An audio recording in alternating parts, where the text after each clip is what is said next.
अब हम corona virus के नए वेरिएंट को आपके लिए डिकोड करेंगे। कोरोना एक ऐसा नाम है जिसे सुनकर आपको आज भी डर लगने लगेगा। कोरोना वायरस या कोविड एक ऐसी बीमारी है, एक ऐसा दौर है जिसे आज आप याद नहीं करना चाहेंगे। हम भी नहीं चाहते थे कि आपको याद कराएं, लेकिन मजबूरी है, आज आपको इसके बारे में कुछ बातें जाननी चाहिए। तो सबसे पहले हम आपको दो बहुत ज़रूरी सवाल आज बताएंगे और उनके जवाब आपको देंगे। इनमें पहला सवाल यह है कि क्या कोविड का नया वेरिएंट चिंताजनक है, और दूसरा, क्या जिन लोगों को कोविड के हल्के या कोई लक्षण नहीं हैं उन्हें भी भविष्य में लॉन्ग कोविड के कारण याददाश्त, थकान, डिप्रेशन या सांस की तकलीफ जैसे साइड इफ़ेक्ट्स हो सकते हैं। ये बात हम क्यों कर रहे हैं? क्योंकि इस साल पहली बार ऐसा हुआ है जब कोविड के एक्टिव मामलों की संख्या हमारे देश में 1000 के पार पहुंच गई है, और पिछले एक हफ्ते में ही इसमें लगभग 4 गुना की वृद्धि हुई है। 19 मई को पूरे देश में 257 लोगों को कोविड का संक्रमण था, लेकिन 26 मई को इनकी संख्या 1010 हो गई। केरल, महाराष्ट्र और दिल्ली में कोविड का संक्रमण तेजी से फैल रहा है। केरल में सिर्फ एक हफ्ते में कोविड के एक्टिव मरीजों की संख्या 95 से बढ़कर 430 हो गई। वहां इससे 2 लोगों की मौत भी हो चुकी है। महाराष्ट्र में भी कोविड के मरीजों की संख्या 56 से बढ़कर 210 हो गई, और महाराष्ट्र में इससे सबसे ज्यादा 4 मौतें हुई हैं। महाराष्ट्र कोविड की पहली और दूसरी लहर में भी सबसे ज्यादा प्रभावित हुआ था, और कोविड से वहां 1,47,000 मौत हुई थी उस समय। इस बार दिल्ली में भी कोविड का संक्रमण बहुत तेज गति से फैल रहा है। 19 मई को दिल्ली में कोविड के सिर्फ 5 मरीज थे, अब इनकी संख्या 104 हो गई है। दिल्ली की सरकार ने अस्पतालों को एक एडवाइजरी जारी की है और उन्हें आईसीयू बेड्स और ऑक्सीजन की उपलब्धता को सुनिश्चित करने के लिए कहा है। यानी अस्पतालों से कहा है कि तैयार रहिए हर चीज के साथ। पिछले एक हफ्ते में जिस तरह से कोविड के मामले बढ़े हैं, उससे ये आशंका है कि इन राज्यों में कोविड कम्युनिटी लेवल पर फैलना शुरू हो चुका है या हो सकता है। इसे कम्युनिटी ट्रांसमिशन लेवल भी कहते हैं, जिसमें 1 से 4, 4 से 40 और 40 से फिर सैकड़ों लोगों में एक साथ कोविड का संक्रमण फैलने लगता है। हालांकि आधिकारिक रूप से अभी कम्युनिटी ट्रांसमिशन की पुष्टि नहीं हुई है। जिस नए सब वेरिएंट के कारण कोविड के मामले बढ़ रहे हैं उसका नाम है JN.1, और ये ओमिक्रॉन वेरिएंट के म्यूटेट होने से बना है।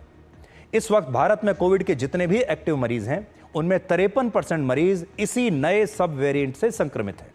इसके 2 और नए वेरिएंट आए हैं जिन्हें WHO ने वेरिएंट्स ऑफ कंसर्न की जगह वेरिएंट्स अंडर मॉनिटरिंग माना है, यानी अभी ये ऑब्जर्वेशन में है।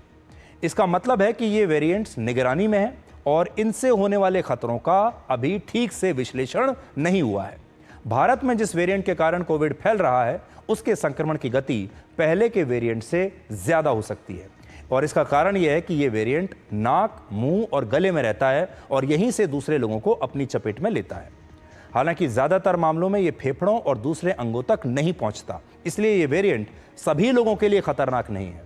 जिन लोगों की उम्र 70 वर्ष या उससे ज्यादा है, जिन लोगों ने कोविड की वैक्सीन नहीं लगवाई है, या जिन लोगों को डायबिटीज है, अस्थमा है, कैंसर या हृदय रोग है, या जिन बच्चों की इम्यूनिटी कमजोर रहती है, जो ज्यादा बीमार रहते हैं, जिनका जन्म कोविड की दूसरी लहर के बाद यानी वर्ष 2021 के बाद हुआ है, ऐसे बच्चे और लोगों को इस नए वेरिएंट से खतरा है, जबकि बाकी के लोगों को इससे घबराने की आवश्यकता नहीं है। हालांकि ऐसे लोगों को फिर भी सावधान रहना होगा, क्योंकि कोविड उन्हें भी हो सकता है, और अगर ये कोविड उन्हें हुआ तो भविष्य में लॉन्ग कोविड उनके लिए एक परेशानी बन सकता है। आपको याद होगा जब कोविड की पहली और दूसरी लहर में बहुत सारे लोग घर पर ही रहकर कोविड से ठीक हो गए थे, या जिन्हें कोविड के दौरान कोई खास लक्षण नहीं थे, या जो अस्पताल से भी ठीक होकर वापस घर आए, ऐसे लोगों को बाद में लॉन्ग कोविड की परेशानी हुई। इन लोगों ने लॉन्ग कोविड से याददाश्त कमज़ोर होने की शिकायत की थी। उन्हें लगता था कि वो अक्सर चीज़ों को भूल जाते हैं, कुछ याद नहीं रहता। इसके अलावा उन्हें थकान महसूस होती थी, मानसिक तनाव रहता था, और किसी चीज़ की स्मेल या टेस्ट का पता नहीं चलता था। ऐसे लोग थोड़ा बहुत चलने में भी थकान महसूस करते थे।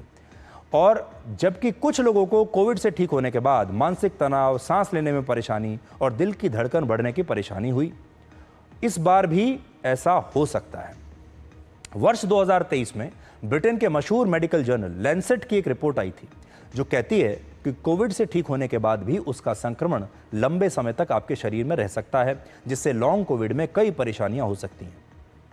और क्योंकि इस बार भी जो संक्रमण हो रहा है वो कोविड का ही हिस्सा है, इसलिए इस बार इससे जितने लोगों को गंभीर, हल्के या ना के बराबर लक्षण होंगे, उन्हें भविष्य में लॉन्ग कोविड की संभावना बनी रहेगी। लैंसेट की स्टडी कहती है कि पुरुषों के मुकाबले महिलाओं को लॉन्ग कोविड का खतरा ज़्यादा होता है, और इनमें भी जिन लोगों की उम्र 45 से 54 वर्ष के बीच है, उन्हें कोविड से ठीक होने के बाद लॉन्ग कोविड होने की संभावना ज़्यादा है। हालांकि हमारे देश में जिन लोगों ने कोविड की 2 वैक्सीन लगवाई हैं, उन्हें लॉन्ग कोविड होने का खतरा 36.9% कम है। जिन लोगों ने 2 डोज के साथ बूस्टर भी लगवाया है, उन्हें लॉन्ग कोविड होने का खतरा 68.7% कम है। और ये सारा आंकलन लैंसेट का है। कोविड के पुराने वेरिएंट में एक लक्षण काफ़ी कॉमन था, जिसमें लोगों को किसी चीज़ की स्मेल या टेस्ट पता नहीं चलता था। इस लक्षण के कारण बहुत सारे लोगों को ये पता लगाने में आसानी होती थी कि उन्हें सामान्य फ्लू हुआ है या उन्हें कोविड हुआ है। लेकिन अब इस नए वेरिएंट में कोविड होने पर लोगों के स्वाद और सूंघने की क्षमता पर कोई असर नहीं पड़ता, जिससे उन्हें यह पता लगाने में मुश्किलें आ रही हैं कि उन्हें सामान्य फ्लू हुआ है या उन्हें कोविड है। ऐसे लोग हमेशा याद रखें कि अगर उन्हें तेज़ बुखार है और ये 3 दिन या उससे ज़्यादा समय तक रहता है, तो उन्हें सांस लेने में अगर उन्हें परेशानी होती है, तो ऐसे लोगों को कोविड हो सकता है। इसके अलावा अगर आपका गला बार बार सूखता है, गले में खराश है, ज़ुकाम 2 दिन या उससे ज़्यादा समय तक रहता है, थकान हो रही है, मांसपेशियों में दर्द है, तो ये सारे लक्षण भी कोविड के हो सकते हैं। और इस बार कोविड भारत के साथ साथ दूसरे देशों में भी फैल रहा है, और इनमें भी थाईलैंड में सिर्फ 18 मई से 24 मई के बीच एक हफ्ते में ही 52,000 लोगों को कोविड हुआ है। आखिर में हम आपसे बस इतना कहेंगे कि आपने अपने घर में जहां भी अपना मास्क रखा हुआ है, उसे अब निकाल लीजिए और भीड़ भाड़ वाले इलाकों में जाने से बचिए। अगर आपको कोविड का कोई लक्षण है तो तुरंत डॉक्टर से संपर्क करिए और अपनी जांच कराइए, लेकिन घबराने की बिल्कुल भी आवश्यकता नहीं है।